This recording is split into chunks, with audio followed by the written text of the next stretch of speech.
have Kevin Williamson here with us today. Kevin, why are you here at Bullets and Bourbon? Well, because I like shooting stuff, and I like hanging around with like-minded people and talking about things that we care about. And there's some awesome people here. I kind of wanted to meet Glen and Roger and some of those folks. So it's been a lot of fun. What kinds of people have you been meeting? What are some of the things, you don't have to name names or anything, but what are some of the things that you've been able to come here and talk to people about that you wouldn't have been able to do in another setting? Yeah, well, it's being a journalist, you're sort of a generalist, right?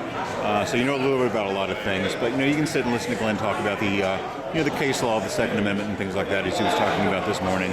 And those things to me are really very useful to be able to sit down with some people who are actual area experts in their fields and get something out of it that way. And so this is about the Second Amendment. What does the Second Amendment mean to you? Why is it so important to you? We never talk about it in terms of civil rights, but the right to keep and bear arms is a fundamental civil right. And there's a difference between a citizen and a subject is the right to keep and bear arms. If you look at the old European aristocracies, that was the difference between someone who was a noble and someone who was a peon, was that you were allowed to keep and bear arms. And we don't have that sort of class division formally here in the United States, and we never have. We're a republic, we're not supposed to be like that.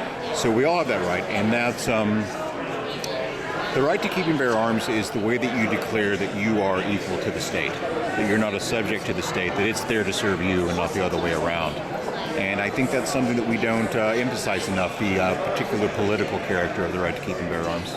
Do you think that's something future generations need to understand, that they don't understand how important the Second Amendment is? Because it's something we really don't talk about in the schools very much, or even in the law school sometimes you don't hear about a particular class on the Second Amendment specifically. Yeah. What do you think about in education? Yeah, it's important for the same reason the First Amendment is important, which is that we were engaged in a radical social experiment here in the 18th century, which is that we not only were saying that everyone has certain rights that are inalienable, but we're going to take the extra step of actually writing them down.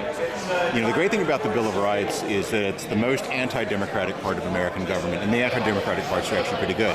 I say the Bill of Rights is the big list of stuff you idiots don't get to vote on. Nobody gets to take these rights away from you. If it's 99% of the population wants it, if it's 99.5% of the population, if it's everyone in Congress wants it, you still can't take these rights away from people. So the Second Amendment is important for the same reason the First and the Fourth and the Third and all the rest of them are. People tend to think about the Second Amendment too much, I think, in pragmatic terms. I need to defend my house, I need to defend my family.